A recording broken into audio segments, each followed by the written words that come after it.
Okay, so you want us to start already? Yeah, go for it. We've got, as I mentioned, welcome, no set agenda. We just really want to make ourselves available to you all with your questions. So you can come in, ask your questions, and if you got somewhere to be, you can hop on out. No need to stay the whole time, so we'll definitely want to be sure to let you guys get right at it.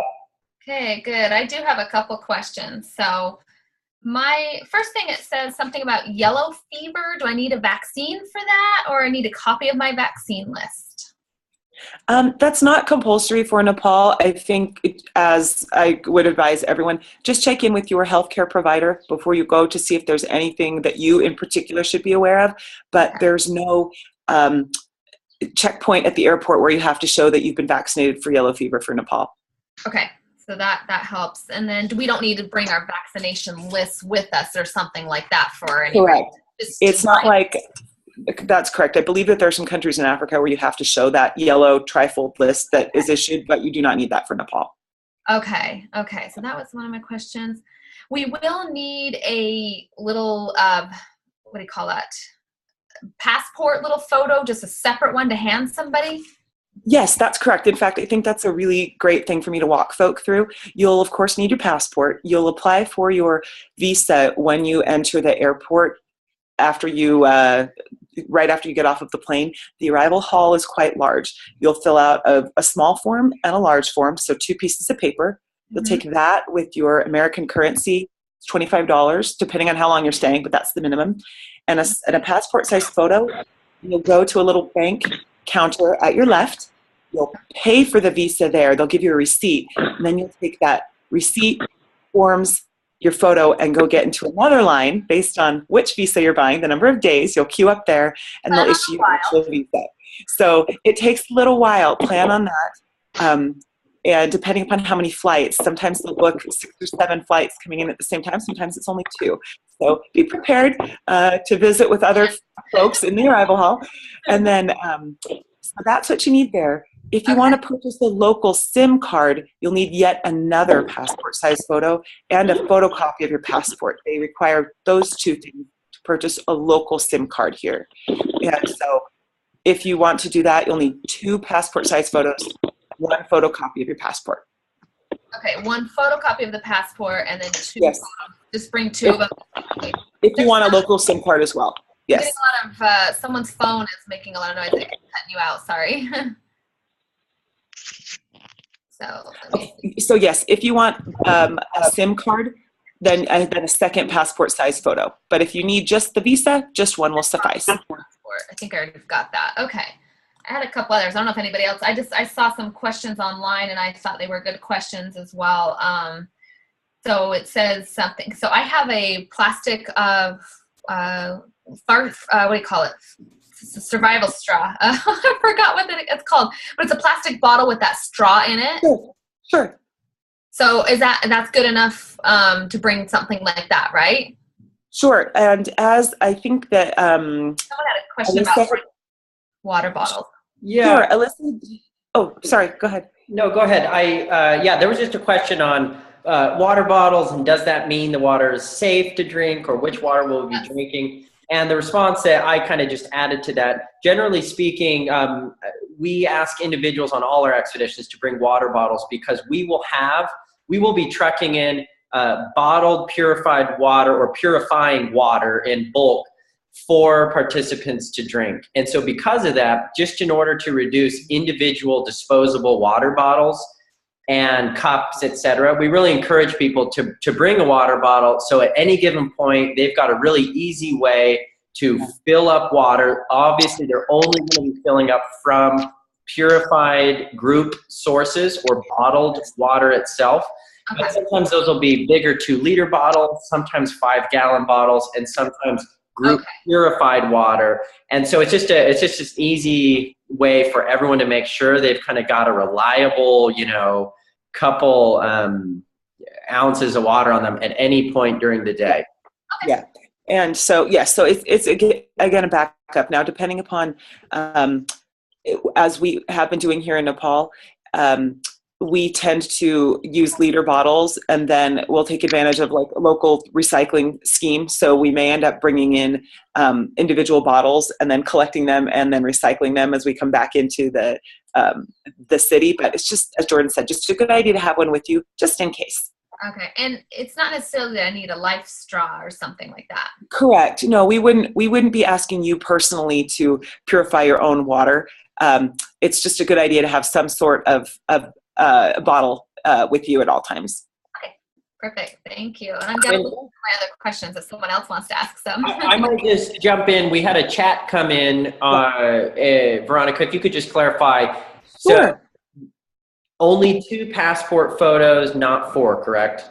And again, that's only if you also want to purchase a local SIM card. If all you are needing to do is buy that Nepal visa, you need only 1 passport size photo of yourself for that. That's it.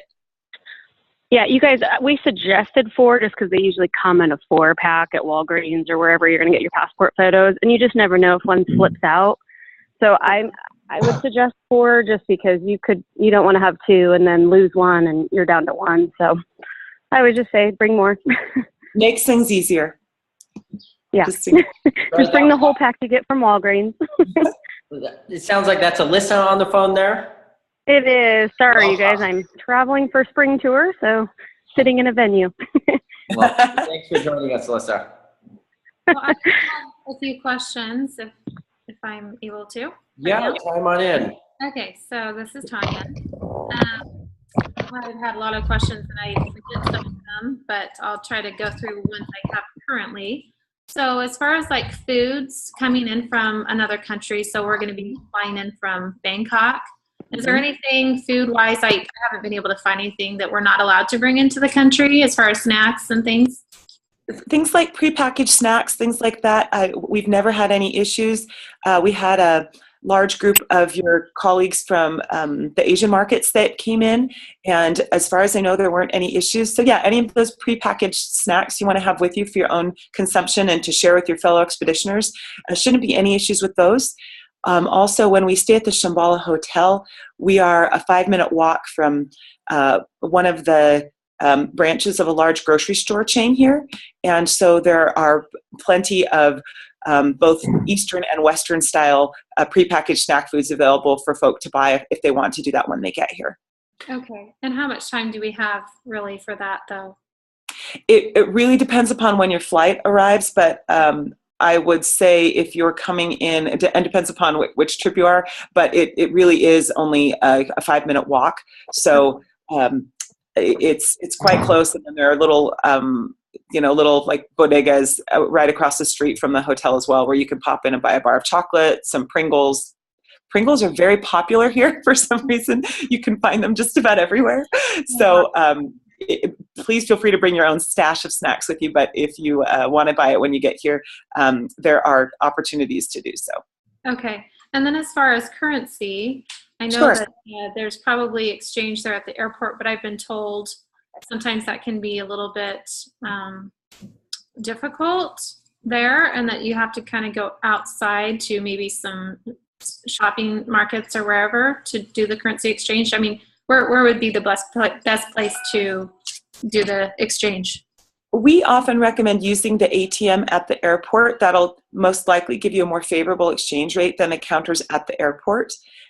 In a pinch, you can do some small-scale currency exchange from the major U.S. currencies to Nepali rupees at the Shambhala Hotel. That being said, if all 40 of us were to queue up and do that, we deplete their resources and they run out. So we definitely advise that you withdraw cash at the airport, and then as needed, there are other ATMs in the shopping area of Kathmandu, but we definitely recommend that you do that at the airport just to ensure. You will have issues with ATMs here, either the money, it's just not working, or it won't read cards, or they're out of cash. And so you'll want to use your, I see a question chiming in here about this. You should be able to use your debit card if it's linked to your checking account. I would just check with your financial institution, make sure that your PIN works. Traditionally, if you have a 4-digit PIN, that should work just fine. But I would check with your financial institution to make sure they don't set up a fraud alert because all of a sudden you're withdrawing cash. Generally, if you do it at the airport, it's less of an issue.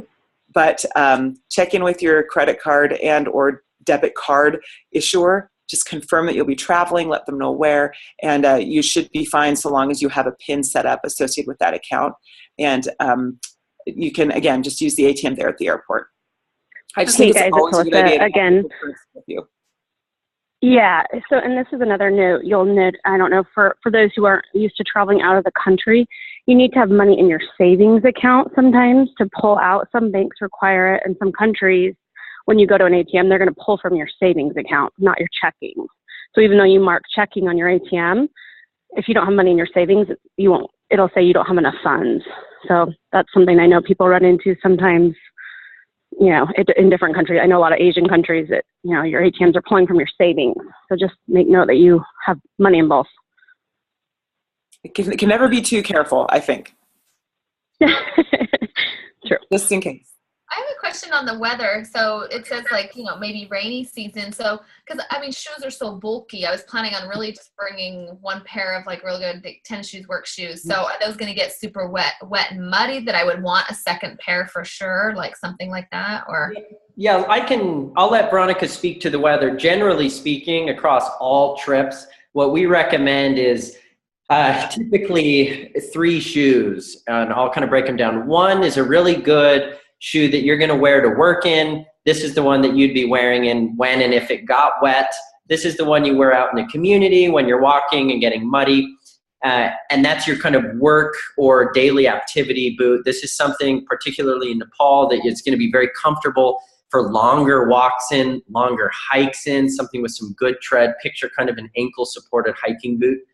The other shoe I would recommend bringing would be a backup shoe that is a little bit more comfortable around camp. This is like a tennis shoe, or maybe a more packable kind of like a Converse type shoe, a lower fitting, really comfortable shoe. You might wear this around town. You might wear this in camp.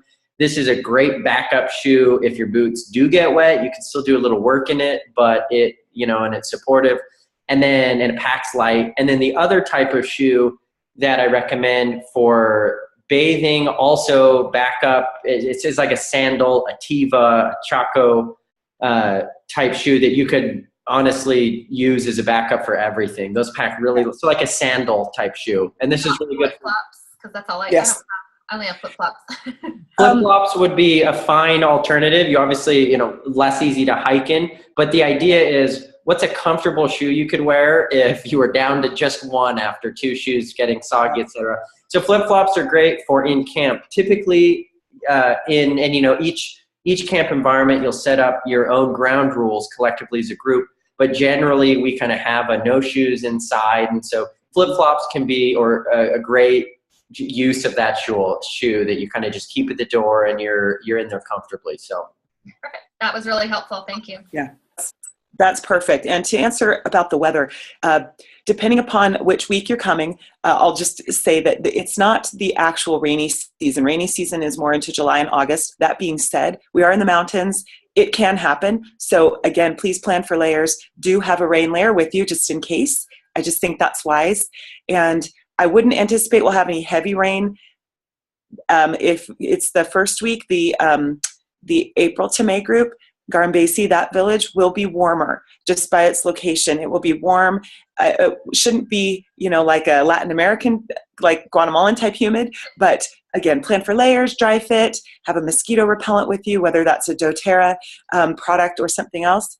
And then for the May group, the weather will most likely be a little bit cooler in the village, but in both cases, Kathmandu will be warm and Chitwan will be quite warm. So plan for layers, and then just in case we happen to get one of those shoulder season rain showers, it's nice for everyone to be prepared with a poncho or a raincoat of some sort.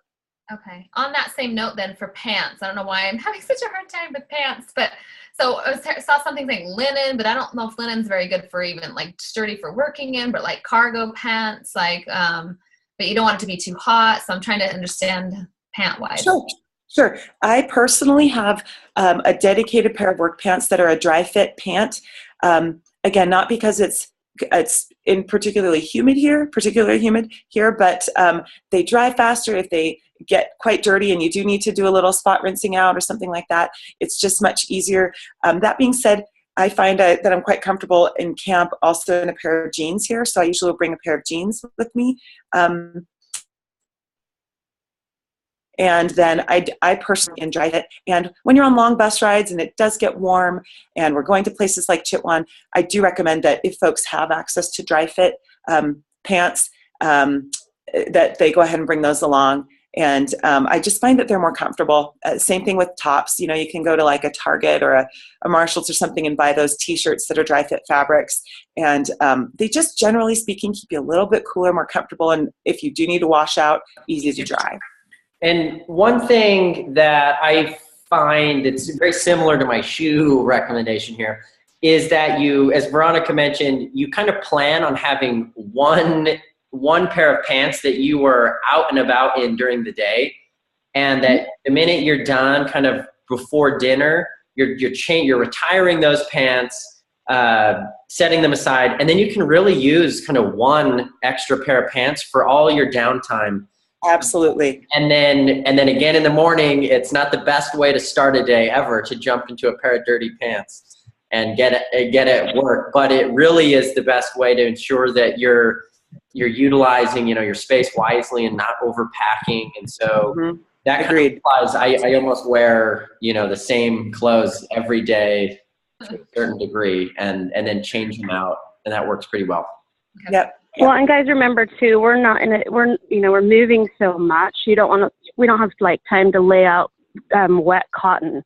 So when Veronica talks about the dry fit, a lot of that is you've got to pack it the next day. And I promise you don't want wet cotton packed in your bag. So really good point by Veronica. You know, TJ Maxx or Marshalls has really cheap kind of some, I think I always call them just like trucker pants, like some swishy, like, you know, non-cotton pants. You guys are really a great fit because, again, cotton and linen is great until it gets wet, which sweat is wet as well. Yes. So yes. I promise you don't want 40 people with wet clothes packed in a bus with you. So I really recommend the dry fit if you guys can. And then bring like Veronica said, jeans or some ones you can wear. You always want a clean outfit for when you get on that airplane, that long airplane going home. So keep that nice and zip-locked up. Everything will just smell by the end of the trip. Just know that. That's absolutely accurate. And I would add, I think it was Alyssa who had posted a great photo post to our Facebook group regarding towels. As much as you can, it's a great idea to bring one of those sport towels, those wicking towels, as opposed to a large terry cloth towel for the same reason, just to ensure that even if you wash up, you know, right before we get on the bus, it has a chance to dry a little bit more. And if it's not fully dry, at least it's compact and not something large like a bath towel. Those just aren't great for expeditions. So does it need to be like an actual towel size? Because I have like the little ones I use in yoga, but you're suggesting it might be better to have it like an actual towel size. You know, you will have privacy in the areas in which you're washing up. So if that's sufficient for you to dry your skin and get changed into your clothing, you can totally bring those small ones. That's just fine. You won't be relying upon your towel for coverage. So just bring whatever you're comfortable with. Yeah. Awesome. This is Tanya. Can I jump in here really quick again? Because I have 5 Please. minutes before I need to leave. Sure. A couple more quick questions. First of all, I'm assuming outside of the hotel, there's no outlets, right? So any type of phone charging, we need to have that solar powered device or whatever, charge anything that we need, such as our phone.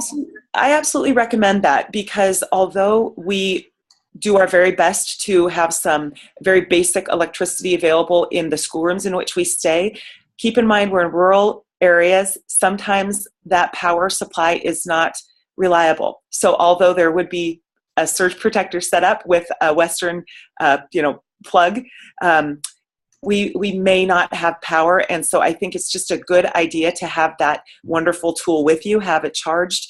When the sun's out, go ahead and put it out there, let it replenish its charge, and have that. So if you want to recharge your iPhone or your cell to use for photos and stuff, you can do that. And again, we will have electricity at the hotels, but I think it's a great idea to plan to use that solar charger while in the village. Okay. And You then guys each should have gotten a solar flashlight that charges your phone. So, and that can be charged with ambient lighting. So that's a great asset to have if you don't want to buy the big fold out, Goal Zero. If you're not bringing fancy camera equipment, you're not going to need a big, huge solar. I know sometimes people go buy hundreds and hundreds of dollars worth of a solar panel. Just remember, if you're using your phone just for pictures and whatnot, you'll probably be okay just with a smaller. It's just a couple days that we're, in the village. okay. So that flashlight we gave you should charge your phone 100% on one charge. So. Perfect. Yay. I'm excited about that. And then also, as far as my husband wanted to know more about the sleeping arrangements, as well as Sure. If there are really any toilets, because I know we saw the little hole in the wall, and but is there an actual, I know this is like pretty silly question maybe, but is there even a toilet seat that we sit on? Because That is not a silly question at all. And so I'll start with that, and then we can talk about sleeping arrangements. The toilets that we use are going to be those porcelain, what we affectionately call squatty potties that Alyssa posted that photo of. But we do try to bring with us at least one, what I'll call Western toilet seat converter.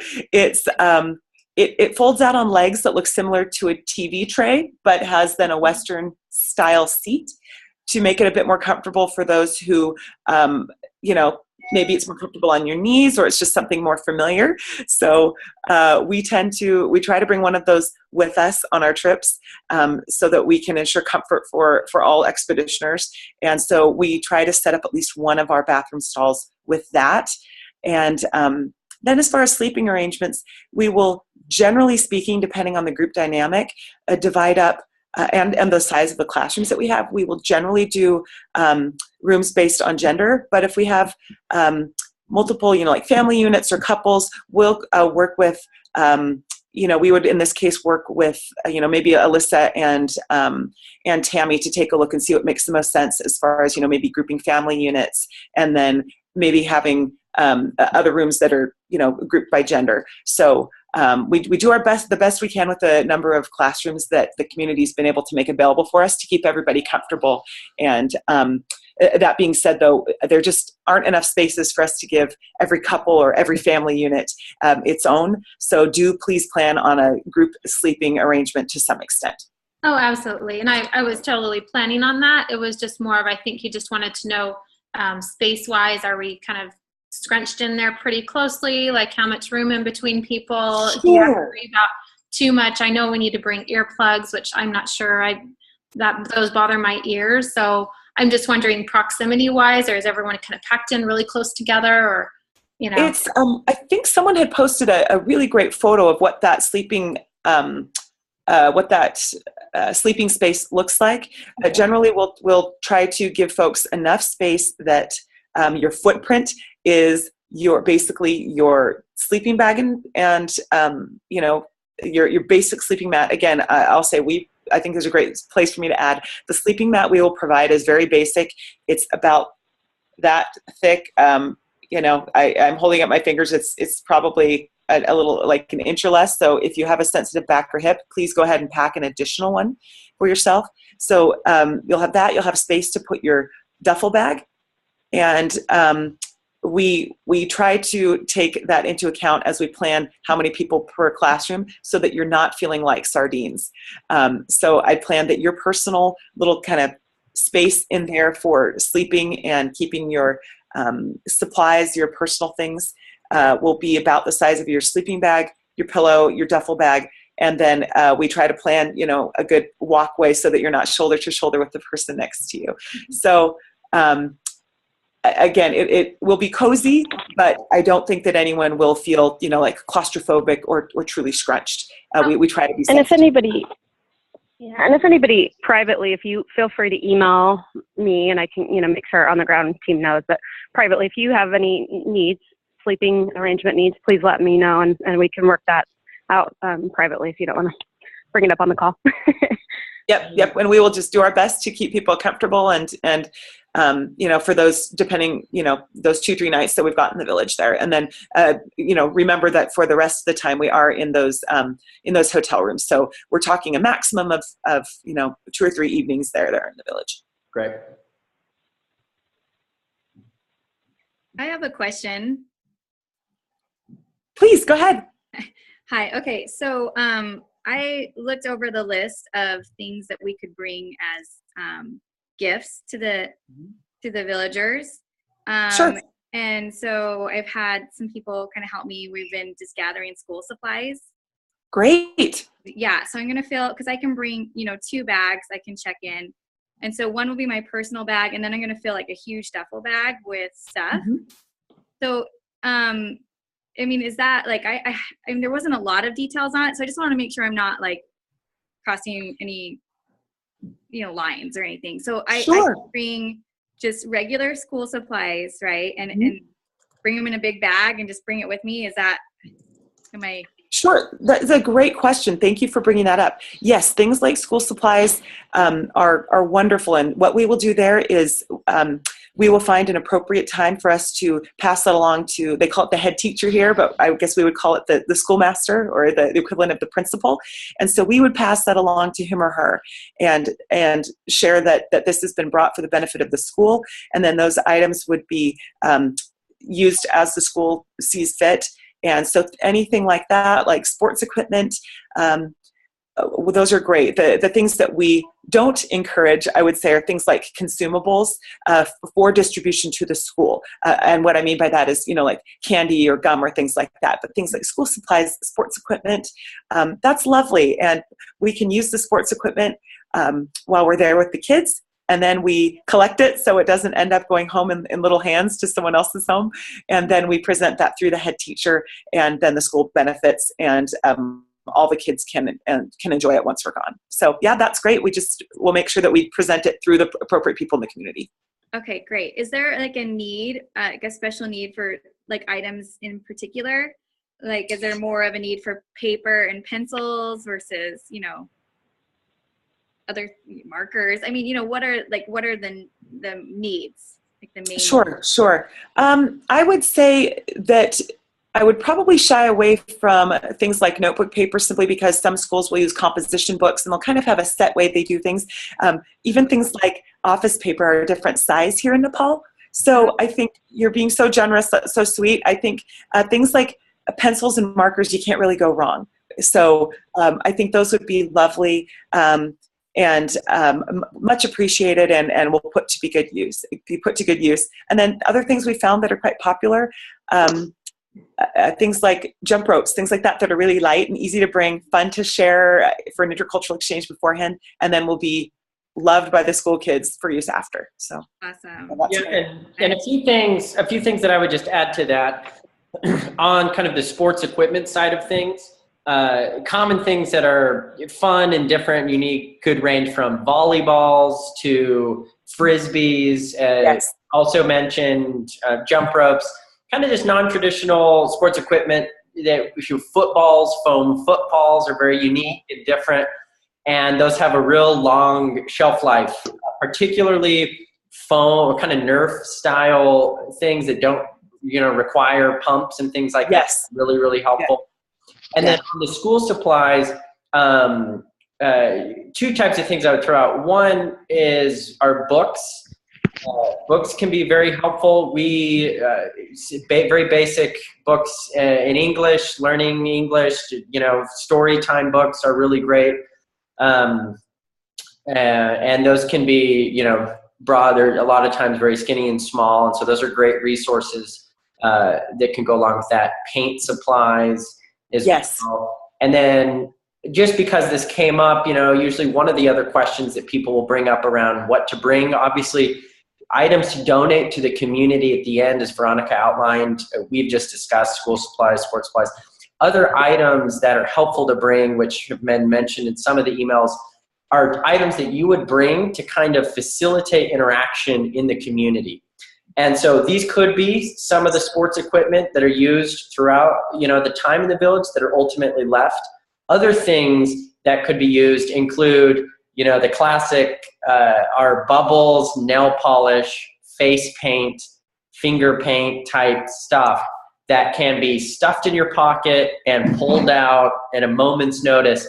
And all of a sudden, actually, I just got home from Bolivia, and if you would have talked to me yesterday, you would have noticed my blue fingernails. because it's universal regardless of where you go. So those are things that you also might want to bring, including a few personal photos of maybe home or the snow or the mountains or the ocean, wherever you might come from. Those are great things to also bring that will just really help, create opportunities to interact. Awesome. Agreed. We found the last couple expeditions here that Frisbees are really, really popular. And that's something small and flat and easy to bring. So if you really want to have the kids come out and play, once we've got some free time, just stand there and hold a Frisbee in the schoolyard and you'll make some friends very quickly. Sweet. I'm going to go to my bank. They had like a ton of Frisbees. I went there yesterday. I'm going to go like, hey, we need some Frisbees. Yeah. Yeah, and they're great because they're long lasting. They're that hard plastic, and so they can be used for ages and ages. So yeah, that's great. Yeah, and Jordan made a really good point, you guys. Remember, you don't want something that requires a pump or additional, you want a long maintenance item that they're not going to have for a day and it pops and they can't use it again. So Nerf footballs are awesome, and you can actually, some of those you can put in those Ziplocs that shrink it when you pack it, and you can bring it. I've done that before. And then remember too, on school supplies, don't do like rulers or they're on a different measurement system. So that's a great reminder. That's a great reminder. Yeah. It'll be very unhelpful for them Yeah. to have a ruler in inches. One more question too, like, okay, so, we're carrying our stuff with us. Is that going to be like, if I'm able to get fill a couple big bags of things, like is that going to be like hard to bring it with us, or are we going to be okay? Are we going to be able to figure You're that not out? having to hike your things in. This isn't something where we're having to put our backpacks on our back and hike down in. So we'll have our bags dropped very close there to the schoolhouse where we'll be staying. So again, just a reminder that if you can, please avoid a traditional suitcase. Those duffel bags and camping backpacks are going to be ideal. But as far as needing to haul things, we would just ask that it be something that you're able to help load on the bus and help pull off of the bus as we're moving from hotels to camp and back. So, but there won't be a need to haul it for long periods of time. So it's just helpful if it's not so heavy that you can't lift it, then that might be a little challenging. Yeah. I have, like you said, duffel bag or backpacks. I have like a backpacker's backpack. Is that something that would be, is that too intense? No, if you've got it, use it. That's great. Okay. Yeah, that's great. We've had folks bring those, and again, you're not needing to actually use the functionality of being able to strap it on and haul it in and out, but it's absolutely, that can be a great thing to use if you've already got it. Sure. And one just thing I'll throw out, and in no way do I want this to discourage your use of a backpacker's backpack, because it really can be the perfect tool. Duffel bags or backpackers' backpacks, it's really helpful to utilize kind of smaller travel pouches, and they come in various sizes. They're from this size down to this size down to this size, to pack your clothes inside of either a duffel or a backpacker's backpack. Because we will be on the move quite a lot on these trips, you're going to be getting into your bags and changing and be sleeping somewhere new for the first few nights, and then you're going to be in and out of it in the community. So it's really nice to be pulling out a whole pouch that's got your pants in it, or a whole pouch that has your shirts in it. And then those are also really useful to begin to store dirty clothes in and things like that. So those really help to organize duffel bags, and it can make it really easy to get in and out of, otherwise uncomfortable backpackers' backpacks that you kind of have to pull everything out of to get them. So I'd really recommend, and those could be as simple as kind of Ziplocs or even other types of kind of vacuum sealed package bags I see a lot of people use as well. So. Absolutely. I saw a question just pop up on the group chat regarding laundry. That's a great question. I would advise that everyone packs so that they do not need to do laundry.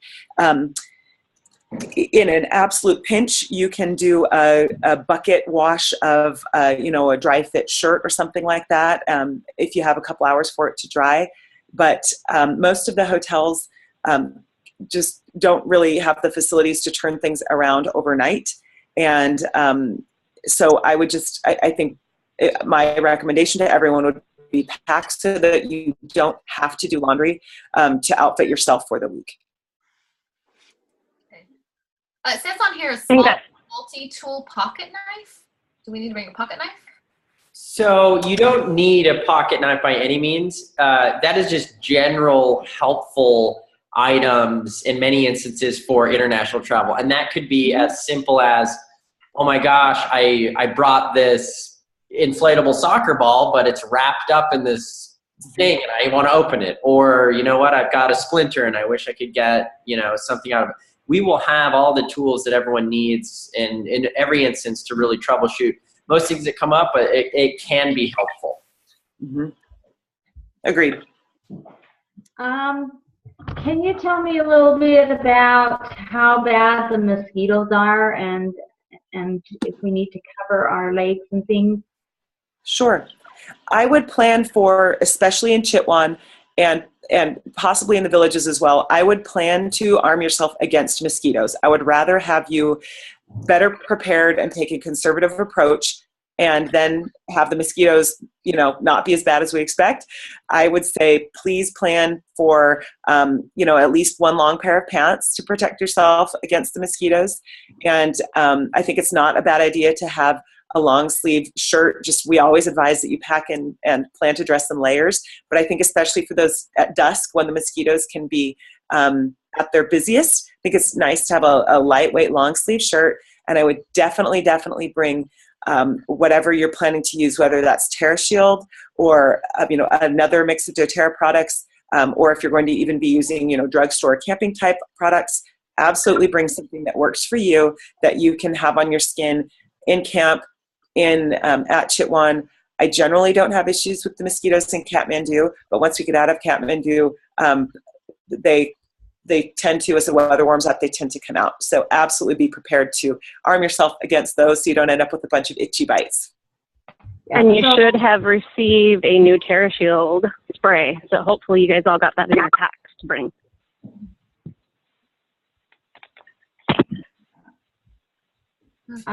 Excellent question.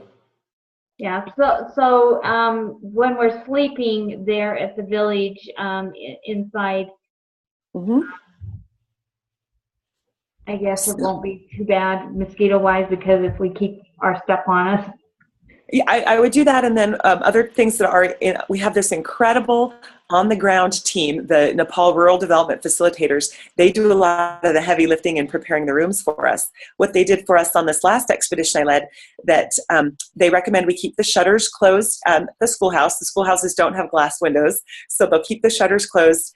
Anywhere where there was a kind of a vent type opening, they had put plastic up, and then they had a mosquito, the mosquito coils that were a possibility to use if a room wished to use it, that when we had power we could plug those in. So we find that keeping the shutters closed and then again protecting your skin and then just using a combination of those things should keep folks pretty comfortable.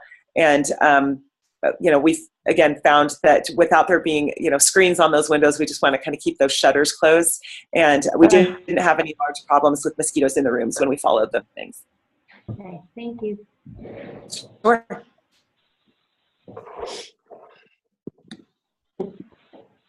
Okay, I see a question about mosquito nets being brought up. We don't typically have those mosquito nets simply because there's not a place to really kind of hang them in the school room. They're really high kind of vault school ceilings. So we don't typically do that just because logistically there's really not a way for us to kind of install those for each sleeping space.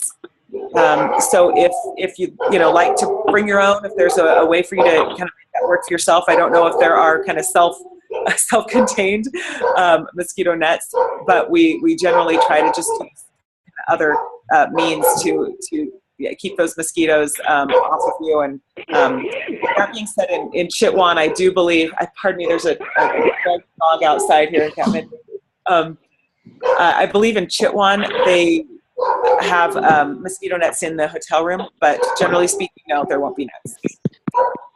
Brana, you did a great job speaking over the neighbor dog. Thank you. I'm sorry. Just the morning sounds of Kathmandu, roosters, dogs, all kinds of things. Well, if you need to mute it for a minute, I'm happy to fill kind of any questions. I'm gonna do that just for a moment. I don't know how long that will go. I just need to unpleasant stuff out. That's great. This is really a full sensory Q&A here. So if you want anything you missed. Anyone else have any other questions? Got some great. Question.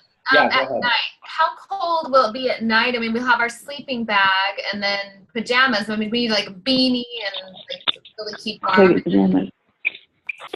You shouldn't this time of year. That would be an exceptional case. I can say that the expedition I was on about a week and a half ago, I am so sorry, you guys, this is terrible. I didn't need to cover my head. In fact, I slept with my sleeping bag on top of me, but unzipped. And I was wearing like a full-length yoga pant and a t-shirt, and I was very comfortable. And then with sleeping still, so the mats that you guys are providing, because I'm just trying to not pack as much, but I mean, are they comfy enough to not have to bring a whole second mat, you think? Or is, I mean, I know if we have a sensitive back, which sleeping on any floor. I'll be very frank, they are fairly thin. Think of a foam. They're foam, and for those of you who have the video functionality, I'm holding up my fingers, they're about that thick. So I've grown accustomed to them. I don't bring something in addition. And I'll just remind folks, it's a concrete floor. We put a tarp down. We then have this kind of thin foam roll that we tape down just to keep things clean, tidy, and add a little padding. And then we put those individual sleep mats. If you aren't used to sleeping on the floor, you guys will want one. Yes, yes. I'm going to be really frank with you. No, agreed. Veronica has slept on a concrete floor probably more than any of us. I'm not a good barometer for this. Yeah, I know she's a terrible barometer for this. But I would suggest if you haven't camped a lot and slept right on the ground, people kind of underestimate how uncomfortable they are, and really you don't want 2 and 3 nights of no sleep. Especially in an area where you could have a low immunity right now, in Nepal and whatnot. I know it's more to pack. I realize that, but you can find them quite small for those self-inflating mats. I suggest I would bring one less pair of shoes and bring a mat to sleep on, just because if you're not used to the concrete floor, it's quite uncomfortable in the middle of the night. And one thing I will add, because I think when in doubt or if in question, bring the mat. There's a range of scenarios. The Thermarest air mattress. There are very economical versions if you don't already have one. One thing I see that I'll just mention, a lot of participants do for either sleeping bags or even certain clothing or air mattresses, etc., that they're interested to pack down or that they might have, but they do not necessarily want to travel back with.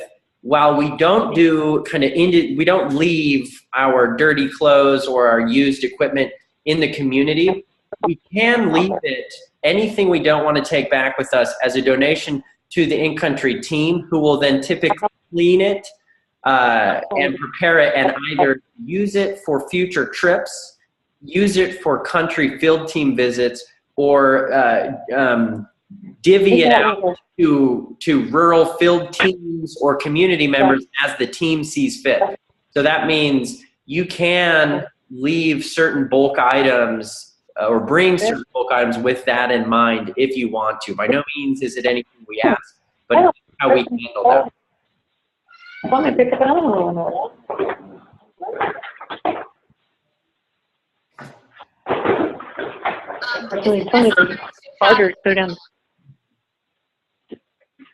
Go ahead. We've got a question coming in. Was it necessary to have a headlamp? I know we've got the flashlights. Yes, bring a headlamp. I absolutely recommend a headlamp. I just think it's nice to be able to have your hands free. So whether that's because you want to have that on as you're brushing your teeth at night, or you want to just be able to have it on when you go to use the squat toilet, I think a headlamp is just a great tool to have with you. Yeah, and if for going to the bathroom, you'll want hands free for that squatty potty. That go girl. Bring your go girl and your headlight. Okay, I think. And if anybody's worried about packing, you guys, again, like we said a couple of times, and Veronica, we're not hiking to base camp of Everest. We can all help each other out. If you have 3 bags, I recommend you don't have 3 bags, but if it's between not bringing a headlamp and a mat or packing 1 additional small bag, please bring that so that, we'll help each other get all of our luggage in. Remember, we are on a charter flight from Chitwan to Kathmandu, so we'll need to make sure on our flight there that we're not too overloaded. But please don't try to fit everything into one small backpack for the sake of packing. We'll want to make sure you guys have. I don't want to send you to the bathroom without a headlamp. Okay, before my kids go to bed, I think they just wanted to see proof that I actually can use this technology and say hello to everybody. Namaste. Say hi. Say namaste. They're excited about Nepal. They're asking a lot of questions about this trip, and I've appreciated Alyssa and Veronica and you all have done a great job of keeping us up to date and answering questions. And we're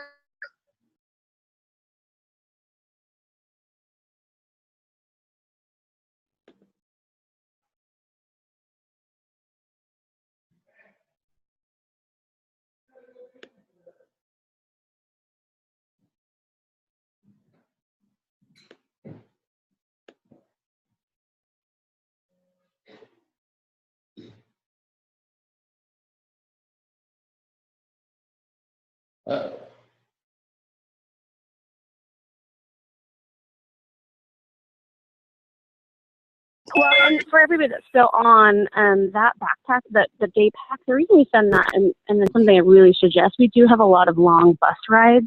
And what we don't want to do is stop every 20 to 30 minutes because somebody needs to grab something out of their bag under the bus or, wherever your bag is.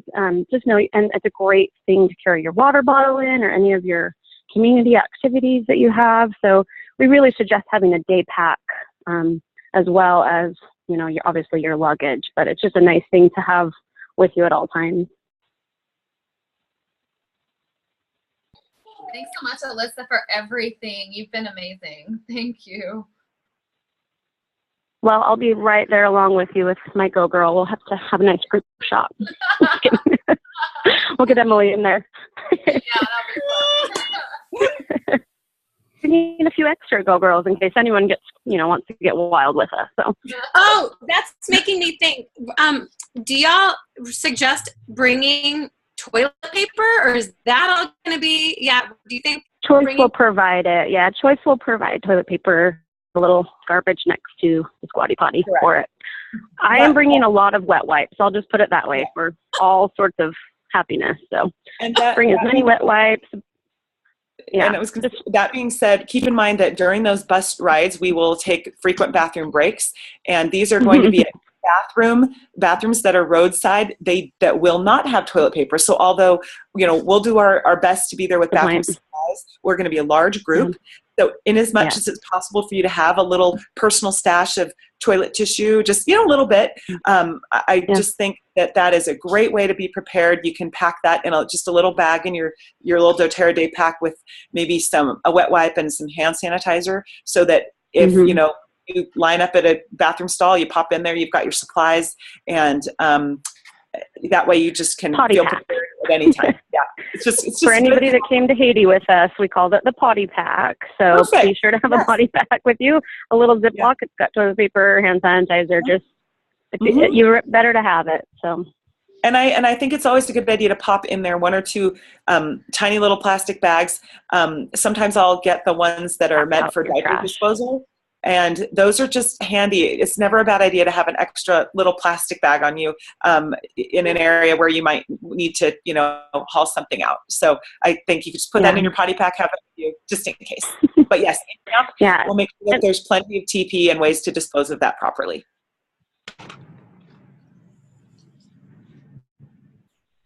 Thank you so much for everything. We're excited. Good luck on your final prep. I just thought of another question, and this is probably in something that I missed, or maybe I've already read it, but so when we arrived to the airport, Alyssa, I know you just said that you're going to put a whole document on kind of like surviving or navigating the Kathmandu airport. Do we have a ride from there to the hotels? You can hear the nighttime routine going on upstairs. Yes, so we do have some type of transport set up for us. Yes, ma'am. Yes, ma'am. We'll make sure that we're not going to leave you at the airport. No. So this is where we will. The airport itself is not massive. You'll get there and once you funnel through the arrival hall, get your visa, go down and get your luggage from I think there's 2 conveyor belts. You'll get your bags. You'll go through kind of the baggage. They'll check your tag. You'll come out, and there's only one way to come out from the airport. And then we will have a representative there. We will have a sign that's, a choice and doTERRA sign. It would be amazing if you could have on something that identifies you as doTERRA, just so that if there's a high volume of passengers coming through, you can spot us, we can spot you, we'll both be looking for one another. And then we will ask you, hang on to your own bags on a luggage cart until you physically meet one of our team members. There'll be a lot of young folks, young men eager to help you with your bags because they want you to pay them at that airport. If we need help loading bags, we will hire one of those folks. So my recommendation is you arrive, if you need a little trolley, grab one there, throw your bags on it, wheel that out, meet up with one of us, and we will help you load your bags into the taxi / little van or bus, depending on how many people are coming in with at the same time as you. And then we'll make sure you're transported safely to the hotel and get you settled in. So so I'll put together a document for you guys. Yeah, it is a fun airport. But we'll send out a document I'm calling it How to Survive the Kathmandu Airport, because just for fun. But for anybody who, I know we have a couple first time leaving the country people, so it's going to be a little bit different than maybe your LAX airport. So I'll put together a little document for you guys, but rest assured at the end of it, somebody is there from doTERRA and Choice, and we'll be there we won't leave you. No. So yeah, please don't get into a taxi and go on your way. We'll be there making those preparations for you. And so, God forbid there's any like flight delays or whatever, but that's just kind of the par for the course for traveling. So you guys have all, sure. Yeah, you guys have all of our travel information. So do we just assume like if we have some delays that you guys are following that, and so we don't have to stress out about. Okay. Nope. Okay. Yeah, we'll watch those. If something extraordinary happens, and for example you miss your flight and you're being rebooked on another flight, it is very helpful for us to know that. So I will say, if your flight number doesn't change, yes, we track on those. As we have somebody at the hotel who's on Wi-Fi, and those of us with just a local phone will be there at the airport and say, okay, let us know if there's a crazy delay that we should be aware of, something we didn't know about. But if you are rebooked and your flight number changes, if you could either iMessage somebody, shoot an email, we will have those those contact numbers and email addresses available. If you're able to, at the airport where that happens, hop on the Wi-Fi and either send a note, send an email, let somebody know based on that list you make available. That is hugely helpful, so that we can ensure we have someone there to greet you. And you guys, most of you all have my cell phone number, doTERRA people, and if not, I'll make sure it's out there on the Facebook page. But please feel free to. Most of you guys text me anyway, so you're welcome to. I'll be there, obviously, with on the ground team with Veronica. So feel free to text me or email me, and I'll be watching that pretty close those travel days. So if we're coming in early, so Rochelle Brinkerhoff and I are flying in early, it will already be at the hotel. So are we supposed to meet? Oh, someone's at my door. Are we supposed to meet at the hotel at a certain time, or that day of, or are we going to find you? We have to go back to the airport. So you're coming in early and you're staying at Shambhala, correct? The Shambhala Hotel? Okay, great. So then, for those of you who are coming in early and having your own travel days and time beforehand, we'll then sync up for a group dinner on the that first night of the expedition. And again, we'll have that schedule. That's something that we'll post and send out to you all. But we'll have then an appointed time where those of you who've already been there, where we'll sync up and have a group dinner and have a chance to then all be in the same place at the same time. Yeah. Okay. Yeah. Perfect.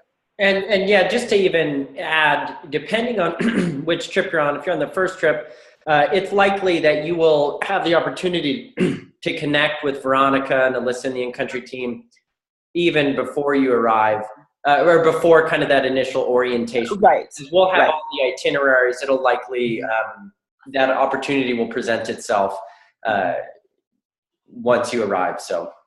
Perfect. Yeah, and and Veronica and I are there. I'm actually arriving Friday. Veronica's obviously already in Nepal, so we'll be there before really anyone else gets in country. So please utilize my cell phone if you're needing to get a hold of us, or you've got Veronica's in-country phone number listed in the documents. But I've got my U.S. phone number. We'll be working there, so please use it.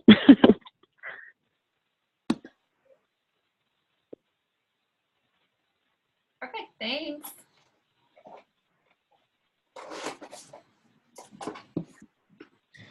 Well, good. Lots of great questions. Bye. Hey, take care. Thanks a lot. I've also taken notes of the primary takeaways from all of this, and I can post those to Facebook after as just kind of a summary of some of the key points that came out of this, hopefully for the benefit of everyone. Yeah, and I think if we just put the recording up on the Facebook page, I kind of think everything we talked about is really vital for what everybody, how many people did we end up having on? We had about 15 to 20 at the high point. Okay. Yeah. So I don't think we talked about anything that isn't relevant to everyone. So it might be good just to even put that full call on. Yeah, I've recorded it. I did lose, I got lost signal for a minute, but I've got hopefully the full session, so. And is everybody off now or no, still on? Okay. I don't think I ever got on the Facebook page because I'm so new to going. Did you put me on? Who is this? Tammy, this is Rosie. Sorry, who was it? This is Rosie. It's Rosie. Rosie. Say it one more time. Sorry. No, it's Rosie. Oh, Rosie. Okay, yeah, Rosie. I'll get you on there. Okay, awesome. Yeah. Yeah, I would go start at the beginning, grab some popcorn and read on through. It's a wonderful resource. Yeah, vaccination-wise, what are people doing? I would check in with your healthcare provider, especially since you're just a couple of weeks out. I'd call either your travel medicine clinic or your primary care physician, and just have them take a look, see what you are up to date on and what they might recommend for you coming to Nepal. That being said, Nepal doesn't require proof of any specific vaccinations, so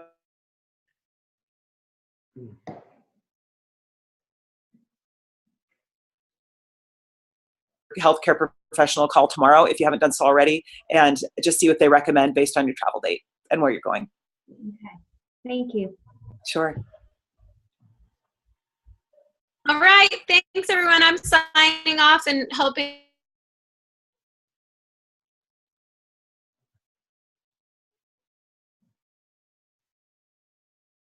whole group on and covering us all, and lots of prayer. And I know it's just going to be a dynamic time. So I can't wait to meet you in person. And I know there's another call just like this on Monday night, right? Yep. Okay, so if we come up with some more.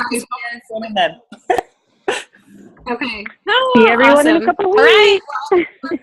Well, next week. We'll see everyone next week. Most people. Thanks, guys. Okay.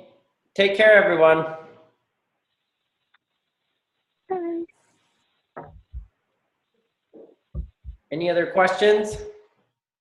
Nope, thank you. Okay, great. With that, I think we will let Veronica maybe try and get some more sleep. Never heard of it. Okay, we'll be in touch. Yeah, please keep your questions Thanks, coming, everyone. folks. I'll get this all posted, okay? All right. Thanks, everyone. Thanks, everybody. Namaste. Bye. Bye-bye. See you soon. Bye.